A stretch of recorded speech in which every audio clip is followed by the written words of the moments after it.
videoda o tevadan rakurslar, har xil rakurslarda qushlarni uchishini o'qilishimga qarasam, o'sha Boysun, o'sha nima taraflar, Surxondaryo taraflarida tabiatini olibdi-da, shunaqa go'zal tabiat. Endi o'zingizdan aytyapsiz. Shvetsariyadan ham kuchli-da. Mana chegaradan qo'ymas ekan. Kamera anaqalarda mumkin bosib qo'yibdi. Bizda eksklyuziv kontent bo'lyapti-da aka. Hali menimcha o'zimiz blogerlarda ko'rmagandik bu manzaralarni. Ha, bu manzara. Qancha bloger kelyapti sizlarga ham? Shunaqa. Bag'larda hech olishmadi adashmasam. Yo, men ko'rmadimmi ekan. Bu tarafda ham misol olgan bo'lsa, yo'q, vali blogerlar kelgani yo'q.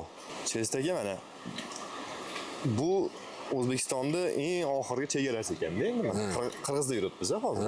Qirg'iziston. Qirg'iz chegarasida. Aynan mana shu joyda lokatsiyani tanlash qayerdan keldi sizga? Bat endi Shahmardon-ku, Shahmardonda mana Shahmardon katta joy ekan. Pastlarda ham joylar ko'p. Siz faqat vali joyini topsiz-da. Eng oxirgi tochka. Oxirgi tochka. Uje mana aligida turdi-ku 2 metr yursak uje Qirg'iz. 1 metr yana orqaga qaytsa O'zbekiston. O'tgan nima bo'ldi, qani? Biz endi Farg'onada uy San'at saroyining yonida-ku. Ikkita o'rtog'im chiqadi. O'zim do'stlarim, yaqin do'stlarim. Har kuni kech payt San'at saroyining oldida piyoda aylanib yuramiz. Har kuni kech payt 1 soat yuramiz piyoda. Biz Farg'onada eng katta Ziloniy zona chetda. Ziloniy zona. Yashil maydon San'at saroyi. Ashitda yurdik. Ne yurib, keyin Shahmardonda shunaqa bitta zo'r joy ko'rib oldim dedi. Endi keyin ko'rib kelaylikmi borib, auksionga qo'yilibdi. Bo'ldi. Ketdi deb turib, ertasiga biz yuraverdik. Biz ham endi ketaveramiz-da, hani. Davlat ishida ishlamaymiz, o'zimiz misol uchun tadbirkorlik. Ketdik bo'lsa-da xarajatlar qilib, oshga shasiga xarajat qilib keldik, batda bitta boshqa dachaga o'rnashdik, keyin batda ko'rgan chiqdik. Yashillikni ko'rib mayoyitda. Yashil bo'lsa degan anaqa yashil ishonavering. Men agar o'sha paytda tushgan rasmim bolaga ko'rsatib beraman. Shuna yo'qib qoldi. Mana tog' vulqonga o'xshar ekan. Qarang turishini. Voy. Keyinchi? Keyin bitta keldi-yu, joyni ko'rib turib, qaytaylik deb qoldim. Men hali bo'lsa oshga xarajat qo'yganmiz. Hani joyni tezroq olaylik degan maqsadda. Hani manzarani ko'rib, batda. Ko'rmaganmiz, oldin ko'rsang ham bu safar sotib olish maqsadida ko'ryapmiz. Shu 10 kunning ichida joyni olib qo'ydik-da. Mashaalloh.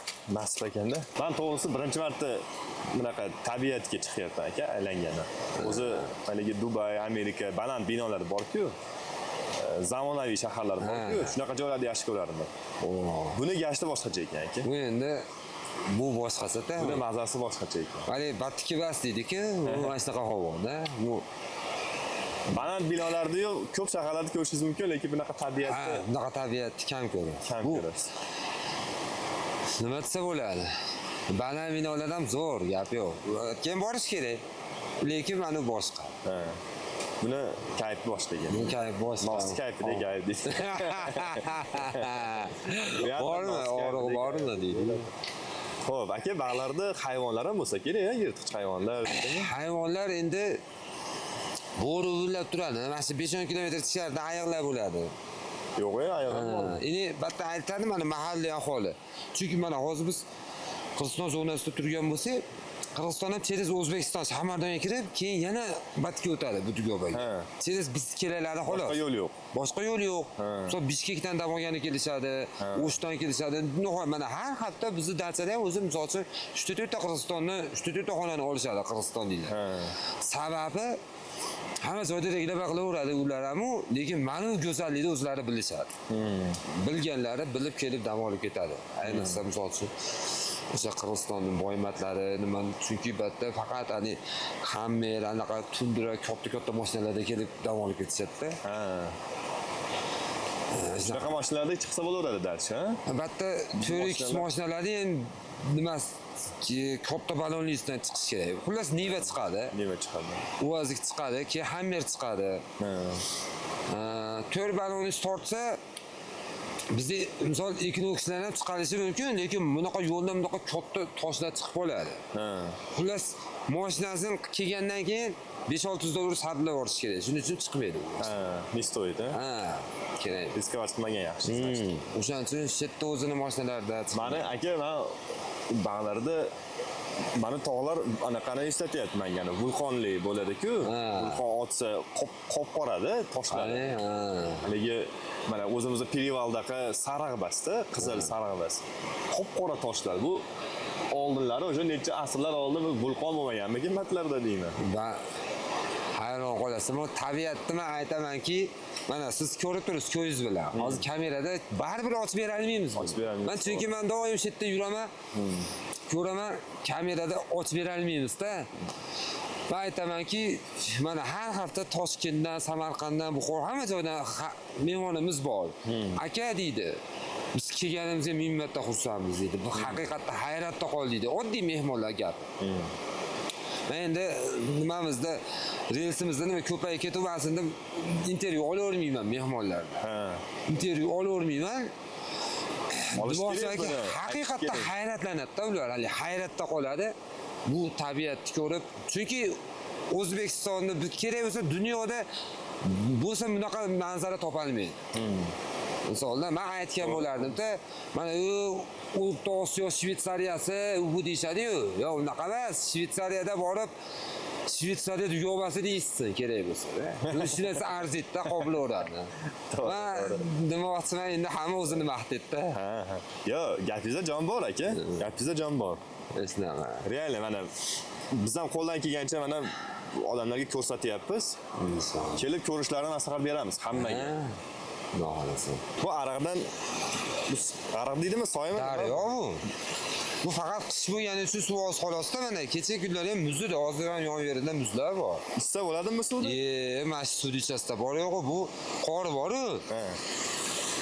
Yangi eri oz tushyapti. Shunaqa muzday mana hozir siz nima bo'lgani uchun ushlab ko'rmayapsiz. Juda tiniq ekan. Nihoyatda tiniq. Hali nefrit deydimi, nima deydi? Shunaqada. Ishga yaroqli-a bu. Bu mashina ichasida ham shifobaxsh, ham nima. Kim buni tifalni qaynatsangiz endi nagar bo'lmaydi, umuman. Nakit bo'lmaydi. Nakitmi, shunaqa bo'lmaydi. Bu suv nihoyatda boshqacha. O'zi aslida mana bundan o'sha 100 yillar oldin, 70 yil, 80 yil biz ota-bobolarimiz boy nomini olish uchun qancha harakat qilishgan bilasizmi? Yo'q. 40 kun zar solar ekan 7 ta mahallaga. 40 kun. Mana misol o'zim opoqalarim Ne'matboy, Isroilboy bo'lishganda endi misol men o'sha o'zim opoqimlardan olib, bobolarimdan olib turib gapiryapman-da, men biz amakimlarim gapirib berishadi. 7 ta mahallani jar solar ekan. Jarchi yoppasi yoshga deydi-yu. Yoppasiga Isroilboy ehson qilyapti deb turib 40 kun chaqirib yurar ekan 7 ta mahallani. Boringlar, kimi hojati bo'lsa so'rasin, ehson qilyapti deb 40 kun har kuni ertalab bomdoddan keyin chaqirib yuradi. O'zini naqasi ham bo'lar ekanda, nega? Nima deydi? Kelmay qolganlar. U paytda odamlarda nimasi bo'lgan? Hamiyati bo'lgan. O'zi so'ragani ham hisoblat bo'lgan aslida. Lekin boylar asnaqa e'lon qilib yurar ekanda. O'zini ответственности ham bo'lgan ekan. Qani, boy bo'lishdi, o'zini javobgarligi bo'lgan. To'g'ri aytasiz. Endi misol birov kelib turib, meni 100 ming dollar qarzim borsa to'lab berishingiz kerak. Mana deb olib chiqib berishingiz kerak. Yo'q, keyin 40 kun har kuni sho'rva qaynatib turish kerak. Uyingizda robot ochiq turadi. Sho'rva qaynatib turadi. O'tgan odam nima qilar ekan? Misol kirib, sho'rvani ichib ketaveradi. Nima deydi? 40 kun odamlar ehtiyojini qilib bersangiz, u net pul so'rasa berishingiz kerak. Ehtiyojini qilib berishingiz kerak hamma inson. Qilib bersangiz 40 kun birortasiga yo'q etdiki dedingizmi? Bo'ldi, boy nomini ola olmaysiz. Keldi, ehtiyojini so'radi, berishingiz kerak. Nima so'rasa. Endi o'sha paytda odamlarda nima bu hamiyat bo'lganda unaqa nima deydi? Borini, kerakini so'ragan xolos. Birovdan qarz so'rab nima qilmagan. Mana bir kuni shunaqa meni ota bobolarim shuna boynovni olgan ekanda. O'shaning uchun men Qatag'on davrida ketishgan Xitoyga. Mani katta amakilarim Xitoyda tug'ilishgan. Katta amaki ammamlar, dadamlar baqa qaytib ko'chib kelishgandan keyin shu yerda tug'ilishgan. Asna bo'lgan ekan. Endi shunday narsalarni aytib beradi. Hali to'yimizda to'yda bo'ladi, boshqa narsa bo'ladi. Hali amakimlar gapirib olishadi. O'shanda meni boynovni olib berishda shunaqa gapirib berishgan edi aslida. Shu oddiy nimalar endi. Endi ehson qilsang, Alloh beraveradi. Endi demoqchiman, ehson qilaverish kerak. Aslida endi bu gaplashib qoldik-da. Qiziq gapligi uchun mana hozir yoshlar bu narsani bilmaydi. Biz tengilar ham kelayapsa. Men o'zim amakimlardan eshitganman. Shuni ham yangilik. Yangilikda bu voqea qarang. Yaqinda bitta doktor kelib dam olib ketdi bizda. Ha. Batsada. 3 kun 4 kun turdi, aytdiki, Sherzodbek dedi. Aslida biz litseyni yozaveramiz odamlarga deyapti. Aslida kelmaydi, kamida 3 kun 4 kun havo almashtirib ketsin-da dedi. Biz ancha-muncha yozgan litseniyamizdan masjid zo'r deydi. Havoni o'zi. Ha, havoni o'zi mana masjid. Tushunyapsizmi? Tabiat mana. Havoda almashtirgani hamma dardga shifo ekan. Hamma dardga. Keyin yo'q etsa, masjidni havo almashtirsin dedi. Ali anaqa litseylarga ham dam xullas deyapti. Hamma dardga shifo ekan. Kecha ovqat qilyapsam kuxnyada. Mana biz yonimizda turgan qizlar bor ekan, birga gaplashib qoldik. Aytayapti, qizim nima, bronxitni astmami degan kasallik bor ekan. Qizim shunaqa deyapti, necha yildan beri o'sha tug'ilganidan shu kasallik bilan kurashib kelamiz deyapti. Hamma tog'larga borib ko'rdik deyapti. Hammasiga. U zomin bo'ladimi, boshqami, hammasiga bordik. Aytayapti, shaharga kelsa, qizni mazasi qochib qolaverar ekan. Qarang, qizni mazasi qochib qoladi, reanimatsiyaga tushib qoladi sirasi deyapti. Iloji yo'q deydi. Mana yaqinda ham o'tgan safar ham deydi, pastda sanatoriya bor ekan-ku, o'sha yerda 4 oy turdim deyapti. Qarang. Chegaradan o'tsak, уже nafas qisishni boshlayveradi deyapti. Hozirga mana. Havosi boshqa-da. Bitta qizi bitta o'g'li bilan turishibdi shular. Bekorga mana pulmonologiya sanatoriyasi bas-da, Samardonga qurilgan shu havo almashtirgani. Endi aytayapti, aka, hamma tog'larga borib ko'rdik, masjiddan zo'ri yo'q ekan deyapti. Shuning uchun chetga endi qayta kelyapmiz. O'zi Toshkentda turamiz deydi. Chetga qayta kelaveramiz. Chunki hamma yoqqa borib ko'rdik, eng toza havo, eng haligi astmatiklarga, allergiklarga eng foydali nima? Masjidda ekan deyapti havo. To'g'ri aytibdi. Albatta, chunki bizga kelayotgan odamlar o'zi yarimidan ko'pi faqat davolanish uchun keladi o'zi. U albatta asosan sog'liqqa ko'pchilik to'g'ri o'rtalar nimalar dam olgani, ayniqsa shanba kunlari faqat dam olganga ketishadi-yu, aslida sog'lig'iga katta foydasiz. Ayniqsa qariyalarni olib kelish kerak ekan. Ota-onalarni. Yuring aya, yuring dada deb olib kelib, bir hafta masjidda dam oldirib ketish kerak. Tashlab ketsa bir hafta. Olib chiqib, mana archalarda orasida. Mana masjid joylarga olib chiqaman, qarang, o'rmonda archa. Hozir kadrga ham aytamiz, qo'yib yuboradi, mana archa o'rmon. Kecha bitta reels ko'rib qoldim. Instagramda aytayapti. Odam kasal bo'lmaguncha millionta problemasi bo'ladi deyapti. Qarang. Kasal bo'lganda bitta problemasi bo'ladi deyapti. Ya'ni o'sha sog'ayish. Faqat sog'ayish, faqat sog'ayib ketish. To'g'ri. Mana qarang aka.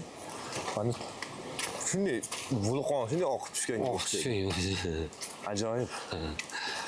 Do'stlar, mana biz oilaviy 3 kundan beri bu yerdamiz. Sharoitlarni ko'rib, atmosferani ko'rib, o'zimizga qanaqa bir yangilik olib ketyapmiz. Juda maza qildik. Sizlarga ham maslahat bergan bo'lardim. Do'stlar bilanmi, kollektiv bilanmi yoki bir oilaviymi, ota-onalaringni olib kelishlaringni maslahat berar edik.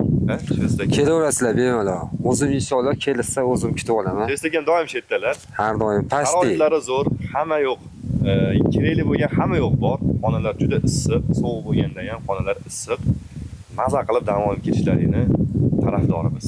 Inshaalloh kelaverasizlar. Ma'lumot uchun pastda nomer qoldirib qo'yamiz. Xudo xolasa bemalol telefon qilishlaringiz mumkin. Sog' bo'linglar.